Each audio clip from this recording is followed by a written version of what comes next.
Alright, what's up, y'all? It's your boy, lowkeymatt here. What's going on? I'm back at it yet again. Since I've not been posting that many videos for you guys as of late, and I finally have time to do so. Hooray. I just want to discuss this with you guys because I think it's very interesting, so yeah. Let's go. So, Sony today has finally revealed the PlayStation 5 user interface. The main user interface that's, you know, where you're gonna use stuff. The thing you're going to be interacting with while you're using the console. There you go. You know, it's been a long time coming. You know, it felt like it was never going to come because it's less than a month before the console is going to come out, and they still hadn't revealed it yet, and it felt like it was never going to come. Like, you'd be picking up the thing day one, and then you'd be thrown with this visual stuff, and I'm like, I've never seen this before. Oh my God, why did Sony do this to me? But at long last, we finally have it, and it's interesting. It is a very interesting thing. It's a major overhaul from what was on the PS4 previously. You know, some elements are still there, like it still has a little XMB looking menu there, and some of the stuff on the home screen is kind of similar. But overall, it is a major overhaul on the PlayStation user interface, and there's a lot of new features that come along with that. So I'm just gonna kind of go over that a little bit. I'm gonna mainly focus on the major things that are in there. I won't go over every little detail, just cover the most important stuff. And yeah, let's get into it. So the first thing that they talk about in here, and the thing that they spend a lot of time talking about, is this thing called cards, this little card system here. And basically what it is a way to track your progress in a game. That seems like what it's mostly used for, or the progress you're at towards getting a trophy. And they had a little tab for looking at like news related to certain games and stuff like that, just kind of over there to the side. It's basically a way for you to get progress through your game. And what's really cool about it is that if you're not done completing a certain level, and you haven't done all the stuff in there yet, you can just go over to a card, click on it, and you can resume right where that level is, and it loads instantly because of how fast the SSD is. It really takes advantage of that. So it's a really good way to keep track of that, and you can just go to any level you want instantly.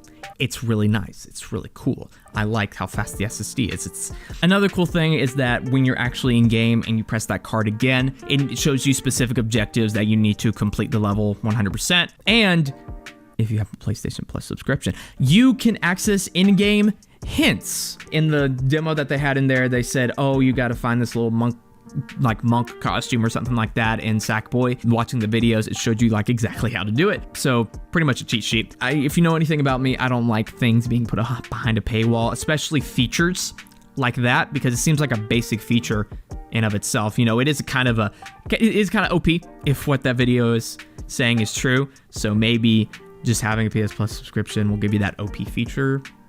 I don't know. I'm really unsure about that because it seems like a major feature of it, and putting it behind a paywall may seem a little sketchy, but I'd have to see a little bit more of how developers are going to use it, and if it's going to just be basically a cheat sheet on how to complete the game, basically. We'll have to see on that, though. The party system is what they talk about next, and it's going to get a major overhaul as well. A lot more emphasis is put on it, and a lot more cool stuff is added, too. So you can join a party chat just like you usually would. I don't know exactly how it works on PS4 because I have no friends, so I don't go into chat. I guess you'd get in a party chat just like you usually would, and you can join with anyone on PS5, PS4, or mobile, so that's really cool too. But the other cool feature about it is the person can start sharing their screen, and they can show that whatever game they're playing, and you can pull it up on your PS5, and you can snap it in the corner and start watching whatever someone else is playing. I'm probably not going to use this feature because I have massive ADD, so that is going to distract me so much, so I'm not even going to mess with that one. Next major feature is multiplayer, and they're going to be taking huge advantage of this SSD here too.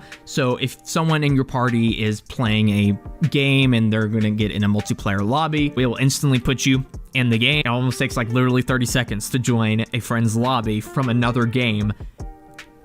And that's insane, man. That is absolutely insane. A lot of stuff is just emphasizing how fast the SSD is and kind of quick access. This SSD is going to be a huge game changer. That's what they were always talking about. And this UI taking huge advantage of it, of course. So expect to see a lot more stuff, I guess, coming in the future alongside that as well. Also, they have this share button, or create, I think that's what it's called now. And you can take 4K video and also take 4K screenshots as well. So That's being bumped up. Coolio. And the last thing that I talk about is the home screen, basically where you go to launch games, access the PlayStation Store, look at screenshots, basic stuff like that. And it is similar to what's on PS4. There's some similarities to it, like they have individual icons for each of the games. They have a little drop-down thing for it, which I guess you can see news and updates about it and see who else is playing it. I guess that's what they're going to use it for. But for one, the icons are a lot smaller because this whole UI is based around 4K displays, which are typically much larger, so it would make it look better if the icons were smaller in that case. Not for me, because the setup that I have has a 4K monitor that's kind of small, and also my vision is kind of sucky sometimes, so those small little icons may like hurt my vision at some point. Basically, every aspect of this user interface is going against me, and I am actively wasting my money buying this console. Sony, I hate you. But there's also a 4K TV that we have in the living room, so I can play on it too. They have this little Explore tab as well, where you can look at updates on PlayStation and certain other games like that. And you know, the What's New tab on the PS4 I think is very similar to that too, which I never look at, to be honest, so probably not going to use this Explore feature ever. PlayStation Store is now integrated into the home screen. It's not a separate app anymore, which is super, super great. I love that. I wish they had it integrated on the PS4. That's something I always wanted, because you know, it's kind of annoying to load it up every time you want to go to it on the PS4, but now that it's integrated into the home screen and you don't have to load anything up, that's great. I love it. Thank you, Sony. I don't hate you anymore. Messages, you can send screenshots to your friends, and you can also like speak into the microphone, and it has this text-to-speech recognizer. I hope that they use that for voice messages in the future, because I miss Xbox Live voice messages so much and watching those videos on YouTube, and it would just be so great to have that back again. It would just bring back the good old days, okay? Please, I want to troll people on PlayStation Network. Please. And yeah, that's pretty much it. Overall impressions, I like it. The features that they're adding here I think are really cool. You know, the card system is nice for game progress tracking. You know, you can pretty much 100% a game through that, it seems like. The way they're integrating the SSD in this thing is insane. User interaction features are really, really nice as well. I like that they're putting more emphasis on that. It's going to be more of a social platform, I think, this time around, because, you know, the system that they had on PS4 was kind of clunky. It could have been better, so nice that they're working on that. Still excited to get the PS5. I've got it pre-ordered. I was able to get it on time. Go me. I'm gonna get it day one, hopefully. I pre-ordered it on Amazon, so hopefully they'll get that to me on time. And yeah, it's gonna be a great time overall. PlayStation 5.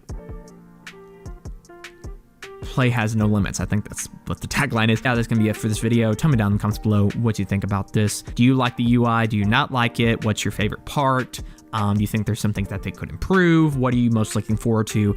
Tell me down in the comments below your opinion. Also, make sure to subscribe, like this video, follow me on Twitter, join the Discord server, turn on notifications.